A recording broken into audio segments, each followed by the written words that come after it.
আমন্ত্রণ দেশ জনপদ লাইভে আপনাদের সঙ্গে আছি আমি তোয়া আফরোজ।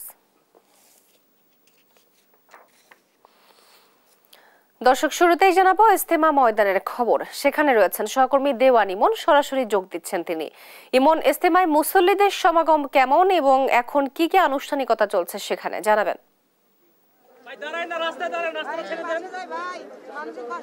তো আপনাকে ধন্যবাদ। আমি এই মুহূর্তে রয়েছি টঙ্গীর ইজতেমা ময়দানে এবং এখন সকাল থেকে যেই বয়ানটি চলছিল সেটি কিন্তু এখন বিরতিতে রয়েছে এবং এখানে যে সমস্ত মুসল্লিরা অবস্থান করছিলেন তাদের চিত্রটা একটু দেখায় যে সারা দেশ থেকে যে সমস্ত ধর্মপ্রাণ মুসল্লিরা এখানে এসেছেন তারা কিন্তু এখন যে তাদের অন্যান্য আনুষঙ্গিক যে কাজগুলো রয়েছে তারা কিন্তু সেগুলোতে ব্যস্ত রয়েছেন এবং আমরা বিভিন্ন খিত্তায় ঘুরে যেটি দেখলাম যে বয়ানের পরবর্তীতে মুসল্লিদের যে সমস্ত কাজগুলো সেটি কিন্তু তারা এখন করছেন। পাশাপাশি আজকে আপনাকে একটা তথ্য দিয়ে রাখি যে এখন পর্যন্ত কিন্তু এখানে 3 জনের মৃত্যুর আমরা খবর পেয়েছি, যেটি আমাদেরকে মিডিয়া উইংস যারা রয়েছেন এই ইজতেমার তারা আমাদেরকে নিশ্চিত করেছেন এবং সেই জানাজাটি কিন্তু অনুষ্ঠিত হয়েছিল ফজরের পরপরই। এছাড়া এখানে কিন্তু আপনাকে আরেকটি বিষয় জানিয়ে রাখি যে বিদেশি যে সমস্ত খিত্তাগুলো রয়েছে আজকে পর্যন্ত 49টি দেশ থেকে কিন্তু এখানে বিদেশি মুসল্লিরা এসেছেন, সেই সংখ্যাটি 1449 জন। পাশাপাশি আজকে 11টার পরবর্তীতে কিন্তু গাজীপুরের যারা ডিএমপির দায়িত্বে রয়েছেন প্রশাসনের তারা কিন্তু একটি ব্রিফ করার কথা রয়েছে, সেটিও কিন্তু আমরা কিছুক্ষণ পরে যখন তারা ব্রিফ করবেন কি বিষয় নিয়ে কি বিষয়ে কথা বলবে সেটি কিন্তু আমরা আপনাদেরকে দেখানোর চেষ্টা করব। এখন যেগুলো দেখছেন যে খিত্তাতে অন্য যে আনুষঙ্গিক কাজগুলো রয়েছেন এবং ধর্মের যেই আলোচনাগুলো রয়েছেন সেগুলো কিন্তু খিত্তাতে যারা মুসল্লি রয়েছেন তারা কিন্তু সেই আলোচনাগুলো করছেন। আমরা কয়েকজন মুসল্লির সাথে একটু কথা বলার চেষ্টা করব যে আপনার সাথে একটু কথা বলি। অন্যান্য বছরের তুলনায় এবছর পার্থক্যটা কি দেখছেন? অন্য বছর থেকে আল্লাহ দিলে মানুষ বেশি, আল্লাহ দিলে অন্য বছর থেকে আমরা যা মাত্রা জি জি না খুব ভালো, এমনি কোনো গঞ্জাম হয়েছে না, খুব সুন্দরভাবে আসলে আজকে সকালে যে ধর্মীয় যে আলোচনা হয়েছে এটা অনেক গুরুত্বপূর্ণ। আসলে আমাদের ঈমান আমল পরবর্তীতে আখেরাতের যে জিন্দেগি এটা আসলে কিভাবে করতে হবে, আল্লাহর রাস্তায় বের হওয়া, এই বিষয়ে অনেক গুরুত্বপূর্ণ মোজাকার, অনেক দামি কথাবার্তা হয়েছে। এই বিষয়ে এখান থেকে এসে আমরা অনেক নতুন অনেক কিছু শিখতে পারছি, অনেক কিছু জানতে পারছি আমরা। জি, খুব ভালো কথা হয়েছে, ইমানের কথা হয়েছে, কিন্তু আল্লাহর রাস্তায় যাইবার কথা হয়েছে। শুনছিলেন যারা এখানে বিভিন্ন জেলা থেকে যে সমস্ত মুসল্লিরা এসেছেন তারা বলছিলেন যে এখানে এসে ধর্মের যে সমস্ত মুরব্বীরা রয়েছে ইজতেমায় যারা এসেছেন, এটি যেহেতু বাংলাদেশের বৃহত্তম ধর্মীয় সমাবেশ, এখানে এসে তারা কিন্তু আনন্দ প্রকাশ করছেন। পাশাপাশি এহকাল এবং পরকালের নানা বিষয় নিয়ে যেহেতু এখানে মুরব্বীরা বয়ান করছেন সেই বয়ানগুলো কিন্তু তারা শিখছেন এবং যে ইসলামের যে শান্তির ধর্ম এবং যে বাণীগুলো নবী রাসূলের যে সমস্ত বাণী রয়েছেন সেগুলো তারা এখানে শুনছেন এবং এই বিষয়গুলো নিয়ে কিন্তু তারা আলোচনা করছেন এবং এগুলো নিয়ে পরবর্তীতে তারা কিভাবে একে অপরের সাথে যে ইসলামের যে সৌন্দর্য, ইসলামের যে শান্তির বিষয়গুলো সেগুলো কিভাবে অন্যদের মধ্যে ছড়িয়ে দিবে সেই জিনিসগুলোই কিন্তু এখান থেকে শিখছেন তেমনটি কিন্তু তারা বলছিলেন। আমরা আরও কয়েকজনের সাথে একটু কথা বলার চেষ্টা করব যে এবার যেহেতু ইজতেমাটি আপনি জানেন যে 2 ভাগে অনুষ্ঠিত হচ্ছে, অর্থাৎ প্রথম পর্বের 2 ধাপে অনুষ্ঠিত হয়েছে এবং এই যে পরবর্তীতে যে এখন দ্বিতীয় ধাপের আজকে দ্বিতীয় দিন অনুষ্ঠিত হচ্ছে। তো সব মিলিয়ে এখানকার যারা মুসল্লি এসেছেন তারা কিন্তু সন্তুষ্টি প্রকাশ করেছেন। আমরা আরও কয়েকজনের সাথে একটু কথা বলার চেষ্টা করব, তাদের অনুভূতিগুলো জানার চেষ্টা করব। একটু আপনার সাথে কথা বলি, কোথা থেকে আসছেন এবং এবারের পার্থক্যটা কি দেখছেন? আমরা রাজশাহী জেলা থেকে আসছি। এবার ইজতেমা আলহামদুলিল্লাহ অনেক লোক হয়েছে, আমরা দেখতে পাচ্ছেন অন্য জেলা থেকে, সব জেলা থেকে লোক আসছে, বিভিন্ন জেলা থেকে। আমাদের 14, 15, 16 এবারকার ইজতেমা আমরা আপনার হলো ওই নিজামুদ্দিন অনুসারী। আমাদের অনেকে এখন দেখছেন যে নিজামুদ্দিনকে অনেকে পছন্দ করছে না। এটার কারণ কি? কারণ দেখেন বিভিন্ন সময় দেখেন আমাদের 57-58 বছর থেকে এই ইজতেমা হয়, কোনো সময় দেখেছেন যে মারামারি হয়? এখানে তৃতীয় পক্ষ ঢুকেছে বিদায় এখানে মারামারির একটা ষড়যন্ত্র চলছে। মানে আমাদের তাবলিগের ভিতরে একটা ফেতনা ফাঁসাচ্ছে এক পক্ষ। ধন্যবাদ। শুনছিলেন তারা যেমনটি বলছিল যে এবার যেহেতু একটি অনাকাঙ্ক্ষিত ঘটনা ঘটেছে ইজতেমা ময়দানে, পাশাপাশি আইন শৃঙ্খলা বাহিনী যারা রয়েছেন তারাও কিন্তু বলছেন যে সোশ্যাল মিডিয়াতে যেই হুঙ্কারটি দেওয়া হয়েছিল সেটিও কিন্তু তারা উড়িয়ে দিচ্ছে না। সেই হিসাবে কিন্তু তারা বিদেশি মেহমান এবং দেশীয় মেহমানদেরকে নিয়ে যে সমস্ত এবং দেশীয় মেহমান যারা বিভিন্ন খিত্তাতে তারা যে রয়েছেন তাদের নিরাপত্তায় কিন্তু আইন শৃঙ্খলা বাহিনী তৎপর রয়েছেন। আর আইন শৃঙ্খলা বাহিনী কিন্তু তারা নিয়োজিত রয়েছেন। পাশাপাশি আমরা এখন আরো কয়েকজনকে একটু দেখছি, আপনার সাথে একটু কথা বলার চেষ্টা করি। আসলে তো গলা আমাদের মশার সাপেক্ষে কথা বলতে হয়, এভাবে বলা আসলে প্রয়োজন নেই। আপনি কোথা থেকে আসছেন? আমি চাঁদপুর থেকে, চাঁদপুর বিষ্ণুপুর ইউনিয়ন। কোন কোন বিষয়গুলো নিয়ে আলোচনা হলো এবারের ইজতেমায়? যে ভালো কোনো সমস্যা নাই, আলোচনা হয়েছে, হেদায়েতের জন্য ইমানের আলোচনা হয়েছে। এখানে আমাদের ইমান হবে, আমরা ইসলামের প্রচার করব, ইসলামের কাজে আমরা সবসময় থাকবো, এটাই আমাদের প্রত্যাশা। আমরা খুলনার থেকে আসছি। আপনার কাছ থেকে একটু জানি যে এবারের ইজতেমাটা কেমন দেখছেন? ইজতেমা অন্য তো এবারকার ভালো হইলো ইনশাআল্লাহ, আশা করি পরবর্তীতে ইনশাআল্লাহ আমরা গুলা যেন আল্লাহ রাস্তায় বাইরে হইতে পারি, বেশি বেশি করি। এই সমালোচনা ইনশাআল্লাহ আল্লাহ পাক আমাদের করার তৌফিক দান করুক ইনশাআল্লাহ, আশা করি। এই যে দুই ভাগে যে এবার ইজতেমাটা অনুষ্ঠিত হলো, এতে করে আপনাদের কি সুবিধা হয়েছে? ইজতেমা হতে আমাদের এই যে অনেকেই মানুষ আসতে পারে নাই, আল্লাহ তাআলা মোটামুটি আনাইছে। ইজতেমা আসার উদ্দেশ্য হলো মানুষ জমায়েত হওয়া, কেন এটা না, সারা বিশ্ব থেকে মানুষ আসবে এখানে আর হেদায়েতি কথা শুনবে, আল্লাহ আল্লাহ রাসূলের কথা শুনবে, সারা দেশে এটি প্রচার করবে আর আল্লাহ রাস্তা মানুষ ক্রুজ হবে, বের হয়ে যাবে, আল্লাহ রাস্তা বের হয়ে যায়। এটাই হলো উদ্দেশ্য। ইজতেমার উদ্দেশ্য হলো এটাই না যে মানুষ এখানে জমায়েত হওয়া। ইজতেমার উদ্দেশ্য হলো আমাদের যে বেশির থেকে বেশি আল্লাহ রাস্তায় ক্রুজ হওয়া।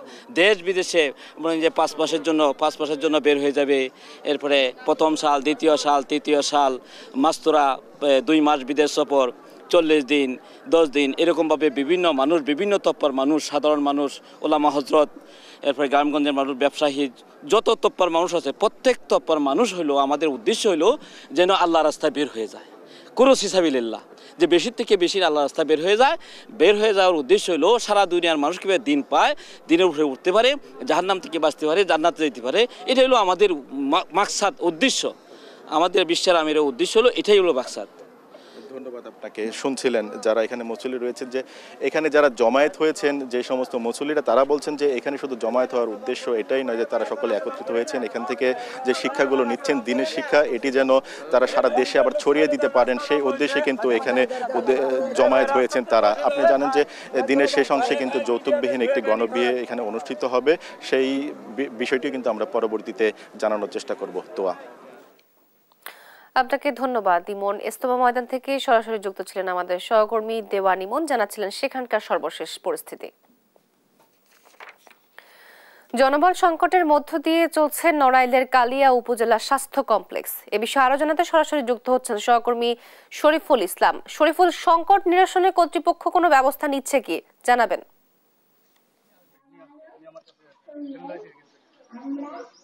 জি ধন্যবাদ। তো যেমনটি বলছিলেন, নড়াইলের কালিয়া উপজেলা আসলে একটি নড়াইল সদর থেকে একটু দূরে হওয়ার কারণে সরাসরি কিন্তু যোগাযোগের কোনো ব্যবস্থা নেই। ব্যবস্থা না থাকার কারণে এখানকার যে আসলে প্রায় 2.5 লক্ষাধিক মানুষের যে চিকিৎসা সেবা, এখান থেকেই মূলত তারা সেই চিকিৎসা সেবাটা পেয়ে থাকেন। সেই চিকিৎসা সেবা পেতে গেলে আসলে এখানকার যে সাধারণ মানুষ রয়েছে তারা কিন্তু অনেক ভোগান্তিতে তাদেরকে পড়তে হয়। কারণ হচ্ছে যে এখানে যে উপজেলা একটি কমপ্লেক্স, সেটি 50,000 হলেও এখানে কিন্তু চিকিৎসক রয়েছেন 21 জন থাকার কথা, সেখানে কিন্তু আছে মাত্র 7 জন। যে নার্স থাকার কথা 37 জন, আছে মাত্র 25 জন। তৃতীয় শ্রেণী এবং চতুর্থ শ্রেণীর যে কর্মচারী রয়েছে তারাও কিন্তু ব্যাপক সংকট রয়েছে। যে আমরা আসলে এই বিষয়ে এখানকার যারা কর্তৃপক্ষ রয়েছেন সেখানে কিন্তু আমরা তাদের সঙ্গে কথা বলেছি এবং যারা চিকিৎসা নিতে আছে রোগীদের সঙ্গে কথা বলার চেষ্টা করেছি। তারা কিন্তু জানিয়েছেন যারা চিকিৎসা কিছু পেলেও কিন্তু ওষুধের কিন্তু ব্যাপক সংকট রয়েছে। আমরা সংশ্লিষ্টদের সঙ্গে কথা বলার চেষ্টা করি, তারা কিন্তু আমাদের জানিয়েছেন যে দীর্ঘদিন যাবৎ যে টেন্ডার প্রক্রিয়া ওষুধ যে সাপ্লাইয়ের যে বিষয়টি সেটি আসলে বন্ধ থাকার কারণেই কিন্তু এখানে ওষুধেরও বেশ কিছু সংকট রয়েছে বলে তারা আমাদেরকে জানিয়েছেন।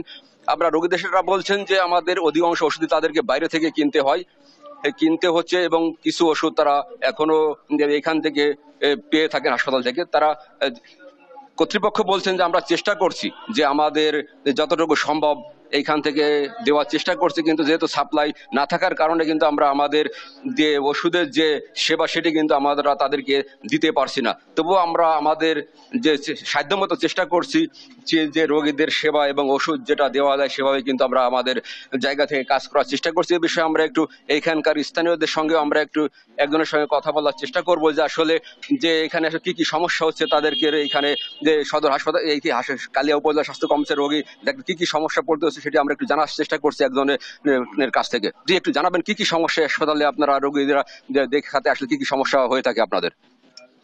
আসসালামু আলাইকুম। মূলত আমার আব্বু একজন আপনার হার্টের রোগী এবং আমার মারও বয়সের কারণে ডায়াবেটিক্সের রোগী, কিন্তু আমার বাবা মার এখানে উপজেলা স্বাস্থ্য কমপ্লেক্সে কার্ড করা আছে। আমি একাধিক দিন আসছি, কিন্তু আসলে যখনই আসি তখনই বলে যে আসলে মেডিসিন অ্যাভেলেবেল নাই বা মেডিসিন শেষ হয়ে গেছে। এতে করে আসলে আমার মা এবং বাবার যে মানে মেডিসিনের যে সমস্যাটা, এবং এটা তো মানে রেগুলার একটা ওষুধ খাইতে হয়, এটা একবারে নিরাময়যোগ্য না। তার জন্য আমি এটার জন্য খুবই ভোগান্তিতে আছি। আসলে আপনাদের মাধ্যমে কর্তৃপক্ষকে আমরা জানাতে চাই, বিনীত অনুরোধ যে আসলে আমাদের কালিয়া স্বাস্থ্য কমপ্লেক্সের শুধুমাত্র আমি না, আমি যেহেতু এখানে একাধিক দিন আসি এবং অনেক রোগীর অভিভাবকদেরও দেখি যে হয়রানির শিকার হতে আসলে যে মেডিসিনের ব্যাপারে খুবই সমস্যা হচ্ছে।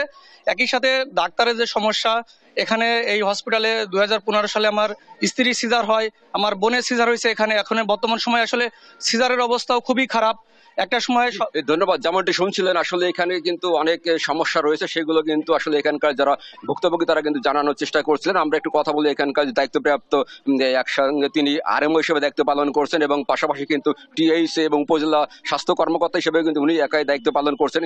একটু আমরা জানতে চাইবো যে আসলে কিভাবে তারা এতগুলো সমস্যার মধ্যে সেবা দেওয়ার চেষ্টা করছেন। জি, আসলে আমাদের এখানে দীর্ঘদিন ধরেই জনবলের সংকট এবং ডাক্তারের সংখ্যা অনেক কম। তৃতীয় চতুর্থ শ্রেণীর ডাক্তারও অনেক কর্মচারীও অনেক কম, যে জন্য হয় কি রোগীদের পর্যাপ্ত সেবা দেওয়া এবং কি হাসপাতাল পরিষ্কার পরিচ্ছন্নতা মেনটেন করতে আমাদের অনেক কষ্ট করতে হয়। যে কয়জন ডাক্তার আছেন এটা নিজেদের ডিউটি আওয়ার অনেক বেশি কাজ করার মাধ্যমে যতটুকু দেওয়া সম্ভব হচ্ছে আমরা সর্বোচ্চটুকু চেষ্টা করতেছি এখান থেকে দেওয়ার জন্য। আর জনবলের জন্য এবং কি ওষুধের জন্য বাকি সমস্ত কিছুর জন্য আমরা আমাদের সিভিল সার্জন স্যারকে জানাইছি, স্যারও কন্টিনিউয়াসলি চেষ্টা করতেছেন। স্যার বারবারই আমাদের এখানে আসার পরে অনেকবার ভিজিট করছেন, কি কি সমস্যার সমাধান করা যায় সেগুলাও বলছেন এবং সে অনুযায়ী আমরা চেষ্টা করতেছি। কিন্তু যেগুলা হচ্ছে আমাদের নিয়মিত ডাক্তারের সংখ্যা অনেক কম, তারপর আমাদের বিশেষজ্ঞ ডাক্তার কনসালটেন্ট ওনারাও নাই, যে কারণে এখানে যে কালিয়ার মানুষ যে বিশেষজ্ঞ চিকিৎসা সেবাটা পাবে, যেমন গাইনি, অর্থোপেডিক্স, তারপর হচ্ছে আমাদের যে সিজারিয়ান সেকশন অপারেশনটা এখানে হতো, সেগুলা এখন সিভিল সার্জন স্যার একান্ত আন্তরিকভাবে অন্যখান থেকে অন্য একজন স্যারকে ম্যানেজ করে এখানে রোস্টার ভিত্তিক করে কোনো রকম চালু রাখছেন। এটার জন্য হচ্ছে এগুলা সংকট নিয়ে আমরা চেষ্টা করতেছি যাতে সর্বোচ্চ সেবাটা দেওয়া যায়। জি, ধন্যবাদ। যেমনটি শুনছিলেন আসলে এইখানকার যারা রয়েছেন দায়িত্বপ্রাপ্ত তারা কিন্তু আসলে তাদের জায়গা থেকে সর্বোচ্চ চেষ্টা করছেন রোগীদেরকে সেবা দেওয়ার জন্য এবং যতটুকু সম্ভব তারা তাদের জায়গা থেকে কাজ করে যাচ্ছেন। তো এই ছিল নড়াইল থেকে কালিয়া যে স্বাস্থ্য কমপ্লেক্স রয়েছে তার সর্বশেষ অবস্থা। আপনাকে ধন্যবাদ। জনবল সংকটের মধ্যে দিয়ে চলছে নড়াইলের কালিয়া উপজেলা স্বাস্থ্য কমপ্লেক্স। এ বিষয়ে বিস্তারিত জানাচ্ছিলেন আমাদের সহকর্মী শরীফুল ইসলাম। ঢাকা বিশ্ববিদ্যালয়ের ক ইউনিটের ভর্তি পরীক্ষা হচ্ছে আজ। সেখানে আছেন আমাদের সহকর্মী কায়েস রাহাত। রাহাত, পরীক্ষাকে কেন্দ্র করে বিশ্ববিদ্যালয়ের প্রস্তুতি কেমন এবং শিক্ষার্থী ও অভিভাবকরা কি বলছেন জানাবেন। ধন্যবাদ। যেমনটি জানেন যে ঢাকা বিশ্ববিদ্যালয়ের যে এ ইউনিটের পরীক্ষাটি অর্থাৎ বিজ্ঞান বিভাগের যে পরীক্ষাটি সেটি কিন্তু ইতিমধ্যে শুরু হয়ে গেছে, যেটি বেলা 11টায় শুরু হওয়ার কথা ছিল এবং কিছুক্ষণ আগে আমরা দেখেছি ঘন্টার মাধ্যমে বেলা 11টায় এই পরীক্ষাটি শুরু হয়ে গিয়েছে। তো এই ক্ষেত্রে বলে রাখা প্রয়োজন যে ঢাকা বিশ্ববিদ্যালয়ে বরাবরের মতোই এই পরীক্ষাটি ঢাকা বিশ্ববিদ্যালয় সহ বিভাগীয় যে 8টি শহর রয়েছে সেই 8টি শহরেও কিন্তু একযোগে পরীক্ষাটি হচ্ছে এবং এক্ষেত্রে আমরা যতদূর জানতে পেরেছি যে এখানে 1896টি সিটের বিপরীতে সেখানে প্রায় 1,46,694 জন শিক্ষার্থী আবেদন করেছেন, অর্থাৎ প্রতি সিটের বিপরীতে এখানে 77 জনকে কিন্তু প্রতিযোগিতায় নামতে হচ্ছে। তো এই নিয়ে যখন আমরা এখানে এসেছি তখন দেখেছি যে ঢাকা বিশ্ববিদ্যালয়ের এই পরীক্ষাকে কেন্দ্র করে এখানে অভিভাবক যারা রয়েছেন তারা এখন আপনারা যেমনটি দেখতে পাচ্ছেন যে কার্জন হলের সামনে তারা দীর্ঘক্ষণ যাবৎ অপেক্ষা করছেন, কারণ পরীক্ষা 11টায় শুরু হলেও শিক্ষার্থীদের কিন্তু বেশ কিছুক্ষণ আগেই এখান থেকে মানে সিটে তাদের যে নির্ধারিত আসনটি রয়েছে সেটিতে বসতে হয়েছে এবং পরীক্ষার জন্য তাদেরকে যে দিক নির্দেশনাগুলো সেইগুলো দেওয়া হয়েছে। এবং ঢাকা বিশ্ববিদ্যালয় কর্তৃপক্ষ এখন পর্যন্ত যতটুকু বলছেন তারা বলছেন যে হ্যাঁ, তাদের পরীক্ষার যে সক্ষমতা বা যেটি বরাবরের মতো হয়ে থাকে, যে পরীক্ষাটি খুব সুন্দর সুচারুভাবে বা সুষ্ঠুভাবে তারা নেওয়ার চেষ্টা করেন, সেই ব্যাপারটি কিন্তু এখনও রয়েছে। এবং যদিও এক্ষেত্রে আমরা যতদূর জানতে পেরেছি যে ঢাকা বিশ্ববিদ্যালয়ে বর্তমান যিনি ভিসি রয়েছেন তিনি এখানে আসবেন, কার্জন হল পরিদর্শন করবেন। তো 11টায় আসার কথা থাকলেও তিনি এখনও এখানে এসে পৌঁছাননি এবং কয়েকজনের মারফত যেটি জানা যাচ্ছে যে পরিদর্শন শেষে হয়তোবা তিনি বলবেন যে তাদের প্রস্তুতি সম্পর্কে, যে প্রস্তুতিটি তাদের কেমন ছিল বা এখন পরীক্ষার পরিবেশটি কেমন চলছে। তো ঢাকা বিশ্ববিদ্যালয়ের অন্যান্য যে বিভাগের পরীক্ষাটি সেটিও দেখা যাবে যে বেশ কিছু পরীক্ষা ইতিমধ্যে অনুষ্ঠিত হয়ে গেছে এবং বাকি যে পরীক্ষাগুলো রয়েছে এর আগে আমরা যতদূর জানতে পেরেছি যে আইন সামাজিক বিজ্ঞান ইউনিটে বা ব্যবসা শিক্ষা ইউনিটে, চারিকলা unit, institute of business administration IBAGT, সেই ভর্তি পরীক্ষাগুলো কিন্তু ইতিমধ্যে অনুষ্ঠিত হয়ে রয়েছে। তো এখন এখানে হচ্ছে যে সর্বশেষ তাদের এই ইউনিটের যে ভর্তি পরীক্ষাটি রয়েছিল অর্থাৎ বিজ্ঞান বিভাগের, সেই ভর্তি পরীক্ষাটি এখনও চলমান রয়েছে এবং অভিভাবকরা বলছেন যে হ্যাঁ, ঢাকা বিশ্ববিদ্যালয়ের এই যে ব্যবস্থাটি রয়েছে সেটি তুলনামূলকভাবে ভালো এবং একটি বিভাগীয় শহরে তাদের পরীক্ষা হওয়ার কারণে মূলত এর আগে যখন ঢাকা বিশ্ববিদ্যালয়ে শুধুমাত্র ঢাকা বিশ্ববিদ্যালয়ের পরীক্ষাটি হতো তখন যে চাপ তারা দেখছেন রাস্তাঘাটে, যে চাপ এখানে পড়তো, সেই চাপটি নেই। তো সেক্ষেত্রে শিক্ষার্থীদের সুবিধা হয়েছে, যারা বাইরে রয়েছে তারা বাইরে সেখানে নিজেদের স্বাচ্ছন্দ্যে পরীক্ষা দিতে পারছেন এবং এখানে যারা আসছেন ঢাকার ভেতরে রয়েছেন তারাও মোটামুটি স্বাচ্ছন্দ্যে এসে পরীক্ষাটি দিতে পারছেন এবং একই সাথে তারা আশা করছেন যে তাদের সন্তান বা তাদের যারা এখানে পরীক্ষা দিতে এসছেন শিক্ষার্থীরা, তারা যেন তাদের পছন্দের যে বিভাগটি সেই বিভাগটিতে ভর্তি হওয়ার সুযোগ পান এবং তারা এরপর যে তাদের ভবিষ্যৎ সেটিকে গুছিয়ে নেওয়ার সুযোগ পান। তো মোটামুটি ঢাকা বিশ্ববিদ্যালয়ের এই পরীক্ষাকে কেন্দ্র করে আমরা এখানে এসে মোটামুটি একটি উৎসবমুখর পরিবেশই বলা যেতে পারে যে দেখতে পেয়েছি যে গার্জিয়ানদের ভেতরে বা অভিভাবকদের ভেতরে আমরা দেখেছি যে তারা একটি আশাব্যঞ্জক অবস্থায় রয়েছেন, যে তাদের যারা সন্তান বা শিক্ষার্থী যাদের সাথে যারা এসেছেন তারা খুব ভালোভাবে পরীক্ষাটি দিয়ে এখান থেকে বের হয়ে যাবেন এবং যদি সুযোগ পান তাহলে হয়তো বা ঢাকা বিশ্ববিদ্যালয়ে ভর্তি হবেন। তো ঢাকা বিশ্ববিদ্যালয়ে ভর্তি পরীক্ষা নিয়ে এই ছিল আমার কাছে সর্বশেষ। বাংলাদেশ কৃষি বিশ্ববিদ্যালয়ে অনুষ্ঠিত হচ্ছে ঢাকা বিশ্ববিদ্যালয়ের ক ইউনিটের ভর্তি পরীক্ষা। এ বিষয়ে আরো জানাতে সরাসরি যুক্ত হচ্ছেন সহকর্মী ইলিয়াস আহমেদ। ইলিয়াস, ময়মনসিংহ বিভাগে এবার কতজন ভর্তি পরীক্ষায় অংশ নিয়েছেন এবং শিক্ষার্থী ও অভিভাবকদের সমাগম কেমন দেখছেন? ঢাকা বিশ্ববিদ্যালয়ের বিজ্ঞান বিভাগের পরীক্ষা অনুষ্ঠিত হচ্ছে বাংলাদেশ কৃষি বিশ্ববিদ্যালয় ময়মনসিংহ, অর্থাৎ সকাল 11টা থেকে পরীক্ষা শুরু হয়েছে, টানা চলবে দুপুর 12:30 পর্যন্ত। আমরা দেখেছি যে 11টা থেকে পরীক্ষা শুরু হলেও কিন্তু সকাল 10টার মধ্যে শিক্ষার্থীরা তারা কেন্দ্রে এসে উপস্থিত হয়েছেন এবং অভিভাবকরাও কিন্তু তাদেরকে নিয়ে সঙ্গে এসেছেন। অর্থাৎ বাংলাদেশ কৃষি বিশ্ববিদ্যালয় ঢাকা বিশ্ববিদ্যালয়ের যে বিজ্ঞান ইউনিটের পরীক্ষা হচ্ছে সেই পরীক্ষায় কিন্তু 8,227 জন শিক্ষার্থী কিন্তু অংশগ্রহণ করেছেন এবং অর্থাৎ ঢাকা বিশ্ববিদ্যালয়ের বিজ্ঞান বিভাগে কিন্তু এবছর পরীক্ষায় অংশগ্রহণ করেছেন, অর্থাৎ আবেদন করেছেন 1,46,694 জন কিন্তু আবেদন করেছেন এবং বিপরীতে পরীক্ষার্থীদের আসন রয়েছে 1896টি, অর্থাৎ প্রত্যেকটি আসনের বিপরীতে কিন্তু 27 জন করে শিক্ষার্থী প্রতিদ্বন্দ্বিতা করছেন। আমরা দেখেছি যে সকাল থেকেই শিক্ষার্থী এবং তাদের যে অভিভাবকরা রয়েছেন তারা কিন্তু অনেকটাই উদ্বিগ্ন এবং তারা বলছেন যে এর আগেও কিন্তু বেশ কয়েকটি পরীক্ষা অনুষ্ঠিত হয়েছে, দেশের বিভিন্ন বিশ্ববিদ্যালয়ে শিক্ষার্থীরা অংশগ্রহণ করেছেন, যদিও আশানুরূপ রেজাল্ট কিন্তু তাদের এখনো পর্যন্ত আসেনি এবং অনেক অভিভাবক তারা কিন্তু বলছেন যে এবছর অর্থাৎ আজকে যে পরীক্ষাটি অনুষ্ঠিত হচ্ছে সেটি যদি কিছুটা সহজ হয় এবং শিক্ষার্থীরা যদি ভালো করতে পারে তাহলে হয়তো তাদের যে শিক্ষার্থীদের নিয়ে যে চিন্তা, অর্থাৎ তারা যে চিন্তায় রয়েছেন সেটি কিন্তু অনেকাংশেই দূর হবে, সেই বিষয়টি তারা বলছিলেন। আমরা সঙ্গেও কথা বলেছিলাম, তারাও কিন্তু মোটামুটি প্রস্তুতি নিয়ে রেখেছেন, অর্থাৎ তাদের বলছেন যে তারাও প্রস্তুতি ইতিমধ্যেই তাদের ভালো প্রস্তুতি রয়েছে এবং আজকের পরীক্ষার পর তারা একটি আশানুরূপ ফলাফল হবে সেই প্রত্যাশা কিন্তু তারা রাখছেন। আমরা দেখেছি সকাল থেকেই পর্যাপ্ত নিরাপত্তার মধ্য দিয়ে কিন্তু শিক্ষার্থীরা ময়মনসিংহ সহ দেশের বিভিন্ন জায়গা থেকে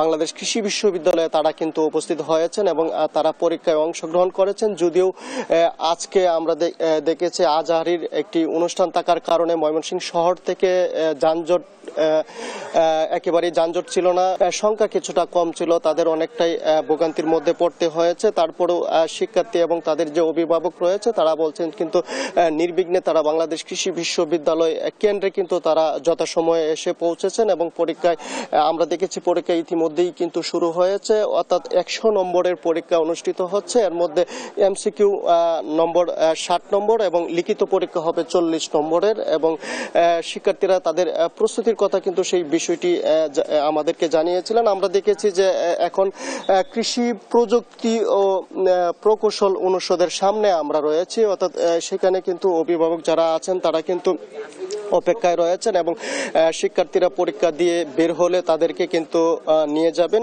এবং আমরা অনেক অভিভাবক রয়েছেন তারা কিন্তু অনেকটাই উদ্বিগ্ন এবং বিগত সময় ধরে তারা তাদের যে পরীক্ষার্থী রয়েছে অর্থাৎ সন্তান রয়েছে তাদের জন্য অনেক পরিশ্রম, তাদের যে সেই পরিশ্রম কিন্তু তাদের চোখে মুখে লক্ষ্য করা গেছে এবং তারা কিন্তু প্রত্যাশা রাখছেন। আমরা যদি একজন অভিভাবকের সঙ্গে একটু যুক্ত হতে চাই, জানতে চাই আপনার যে পরীক্ষার্থী রয়েছে পরীক্ষার্থীদের এবার প্রস্তুতি কেমন ছিল? মাশাআল্লাহ প্রস্তুতি ভালো, তো আশা করতেছি, আশা নিয়েই তো আসছি, তো দেখি এখন কি হয়, তো আশা করি ভালোই হবে, প্রস্তুতি ভালো ছিল। একজন অভিভাবক বলছিলেন যে তাদের সন্তানদের প্রস্তুতি মোটামুটি ভালো রয়েছে, অর্থাৎ বিগত সময়ে তারা কিন্তু অনেক পড়াশোনা করেছেন এবং তারা প্রত্যাশা রাখছেন যে এই বিজ্ঞান বিভাগের যে পরীক্ষাটি অনুষ্ঠিত হচ্ছে অর্থাৎ সেই পরীক্ষায় তাদের যে সন্তানদের আশানুরূপ ফলাফল আসবে সেই বিষয়টি বলছিলেন। অর্থাৎ দুপুর 12:30টার দিকে আজকের এই পরীক্ষা শেষ হবে, অর্থাৎ পরীক্ষার শেষেই জানা যাবে যে পরীক্ষার প্রশ্নপত্র এবং পরীক্ষার্থীর যে পরীক্ষা সেটি কেমন হয়েছে সেই বিষয়ে আমরা জানতে পারবো। এই ছিল আমার কাছে বাংলাদেশ কৃষি বিশ্ববিদ্যালয়ে যে ঢাকা বিশ্ববিদ্যালয়ের বিজ্ঞান বিভাগের পরীক্ষা অনুষ্ঠিত হচ্ছে তা নিয়ে সর্বশেষ। আপনাকে ধন্যবাদ। বাংলাদেশ কৃষি বিশ্ববিদ্যালয়ে অনুষ্ঠিত হচ্ছে ঢাকা বিশ্ববিদ্যালয়ের ক ইউনিটের ভর্তি পরীক্ষা। এ বিষয়ে বিস্তারিত জানাচ্ছিলেন আমাদের সহকর্মী ইলিয়াস আহমেদ। চাঁপাইনবাবগঞ্জ ও কুমিল্লার বাজারগুলোতে দেখা দিয়েছে বোতলজাত ভোজ্য তেলের সংকট। এ বিষয়ে আরো জানাতে সরাসরি যুক্ত হচ্ছেন সহকর্মী তারেক রহমান ও সুমন কবির।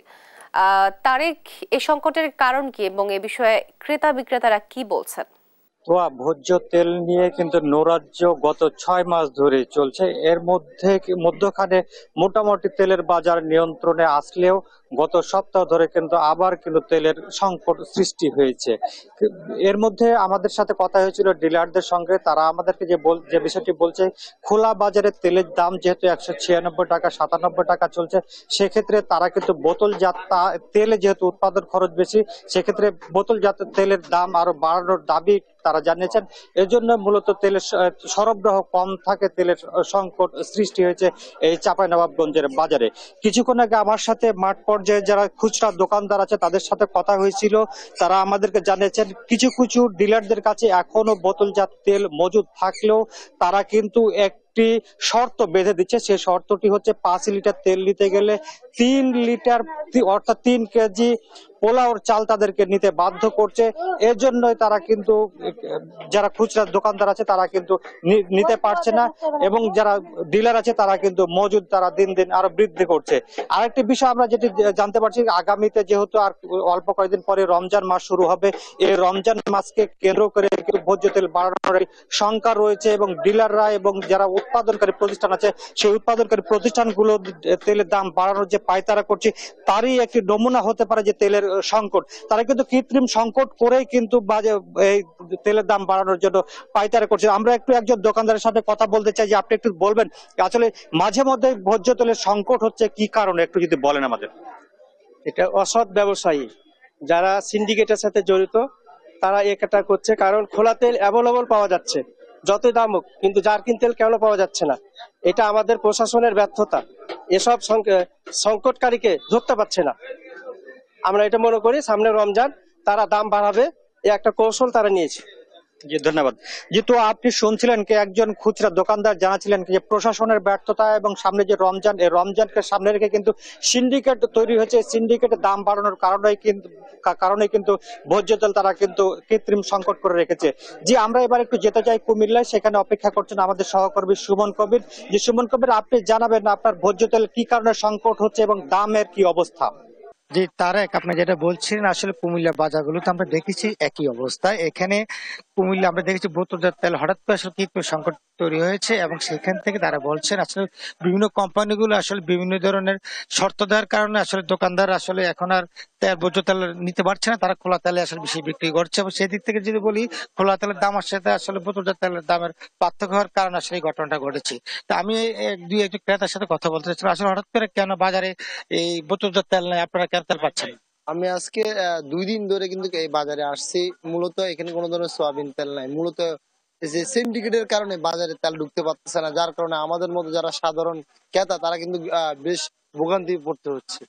আমরা এইটার এক নিরসন চাই। সরকারের উচিত যেন যে যারা কৃত্রিম ভাবে যারা ওই বাজারে তেল ছাড়ছেন না তাদের বিরুদ্ধে ব্যবস্থা নেওয়ার জন্য। যেটা বলছেন, আমি আরেকজন ক্রেতার সাথে কথা বলছি, আপনি যে একটা জিনিস জেনেছেন যে আসলে বোতলজাত তেল কেন পাওয়া যাচ্ছে না, ড্রাম থেকে তেল কেটে কেন বোতলজাত তেল দামে দেওয়া হয়? যে বোতলজাত তেলের ব্যাপারটা হচ্ছে যে আমি নিজে যেটার ভুক্তভোগী, দোকানে যাওয়ার পরে বুঝতে পারলাম ওই যে 5 লিটার বোতল গুলোতে লেখা থাকে 850 থেকে 860 টাকা লিটার লেখা থাকে 5 কেজির দাম। ওরা বেশি অধিক মুনাফা পাওয়ার জন্য এই 5 লিটারের বোতলটা কেটে নর্মাল ড্রামে পুরে লিটার 200 টাকা করে 210 টাকা করে মানুষের কাছে বিক্রি করতেছে।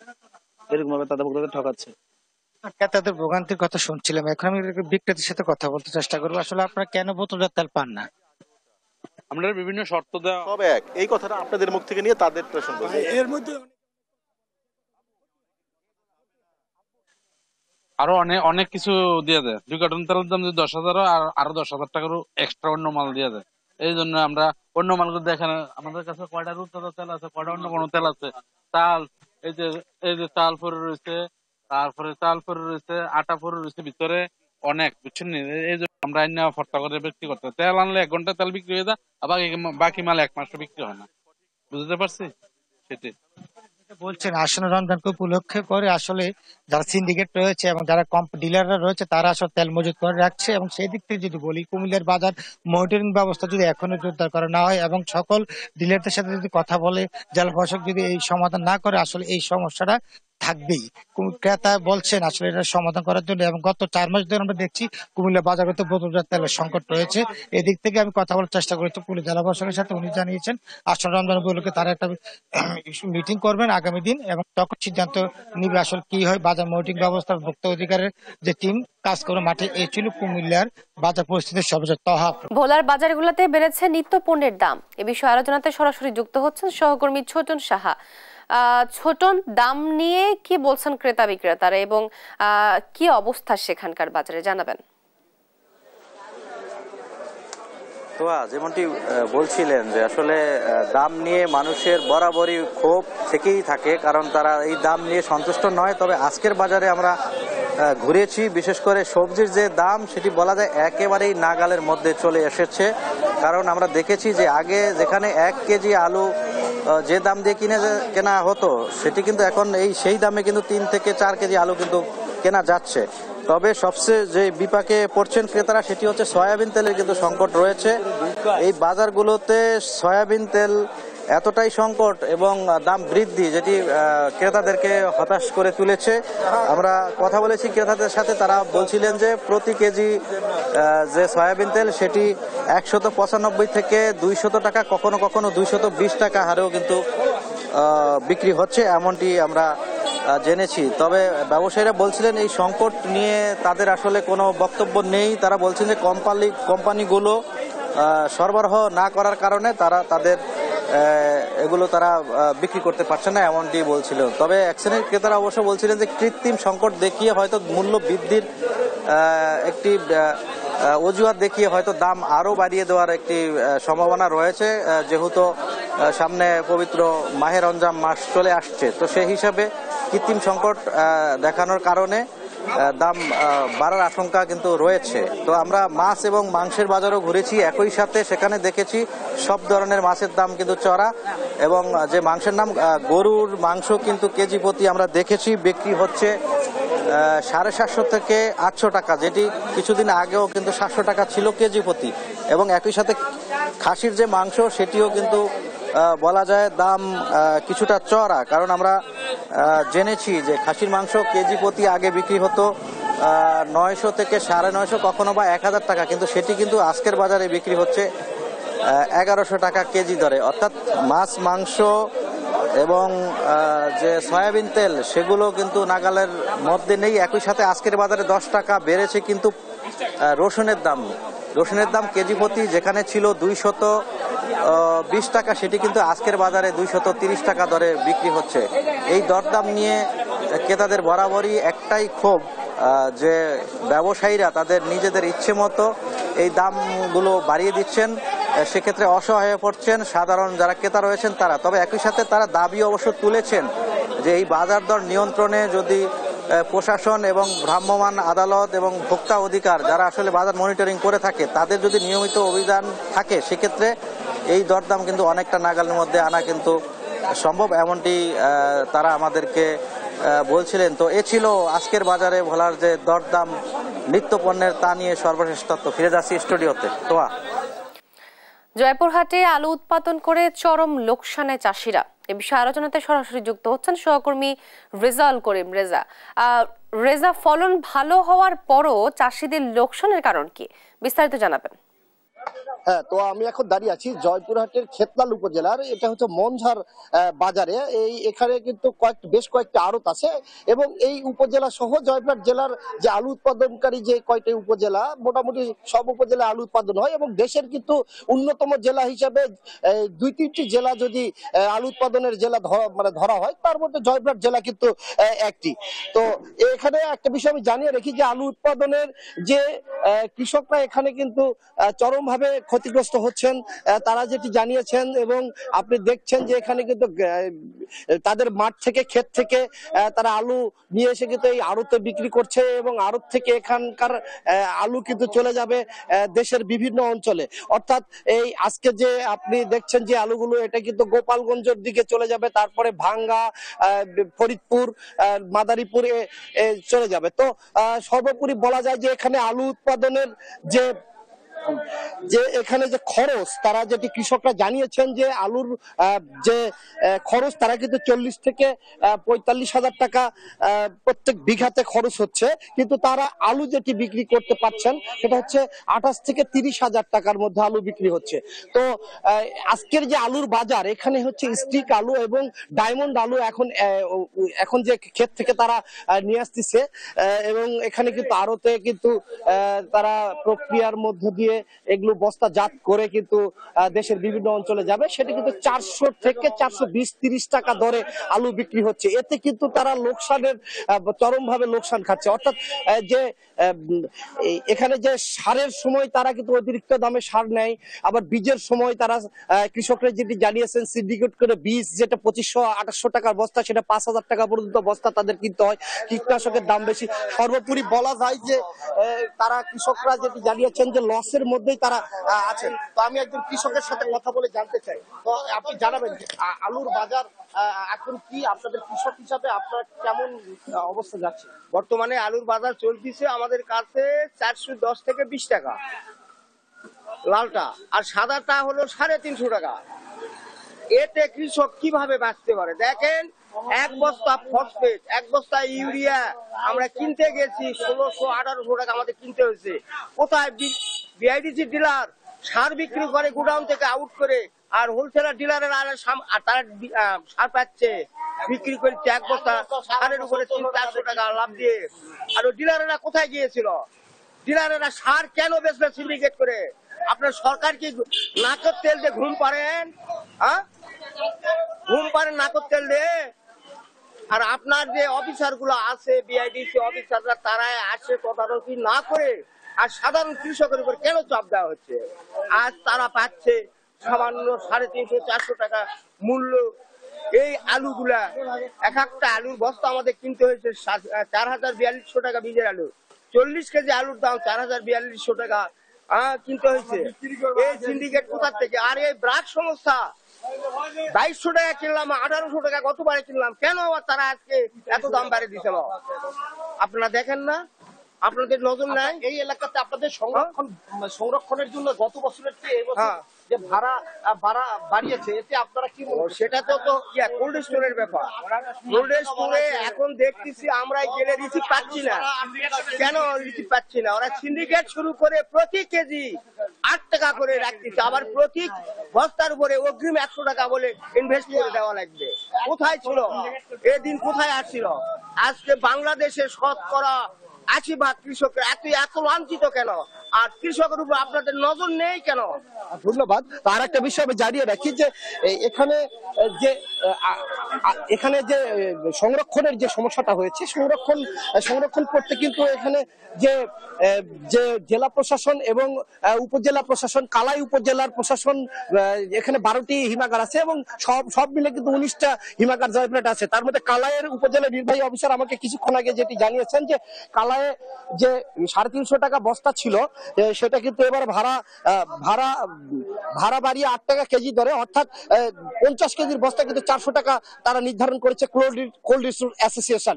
তো এতে কিন্তু চরমভাবে সমস্যায় পড়েছেন কৃষকরা। তো কালাইয়ের যে উপজেলা নির্বাহী অফিসার, জেলা প্রশাসনের তাদের তত্ত্বাবধানে ম্যানেজাররা যেটি জানিয়েছেন, কোল্ড স্টোর হিমাগারের ম্যানেজাররা জানিয়েছেন যে তারা কিন্তু আগের দামে কিছুটা কৃষকরা যেন সহনীয় পর্যায়ে থাকে তেমনটি নিবে, কিন্তু কোল্ড স্টোর অ্যাসোসিয়েশন কিন্তু দাম কমায়নি, 8 টাকা কেজি দরে আছে। এবং পার্শ্ববর্তী ক্ষেতপাল উপজেলার কিন্তু কৃষকরা চরমভাবে দিশাহারা। পাশাপাশি অন্য উপজেলাগুলোও কিন্তু এই 8 টাকা কেজি দরে অর্থাৎ ডবল দামে পড়ে যাচ্ছে। 350 টাকার যারা 600 টাকা বা 650 টাকা পড়ে যাবে, অর্থাৎ 50 কেজির বস্তায় তারা আগের রাখতো 65 কেজি থেকে 68 কেজি, কিন্তু এবারে 50 কেজি রাখবে 8 টাকা কেজি দরে। তো সর্বোপরি বলা যায় যে জেলা প্রশাসন, উপজেলা প্রশাসন এবং যে কৃষি বিভাগের তারা কিন্তু তত্ত্বাবধান। আপনাকে ধন্যবাদ। দর্শক, এই ছিল এখনকার দেশ জনপদ লাইভ। পরের বুলেটিন দেখার আমন্ত্রণ রইল।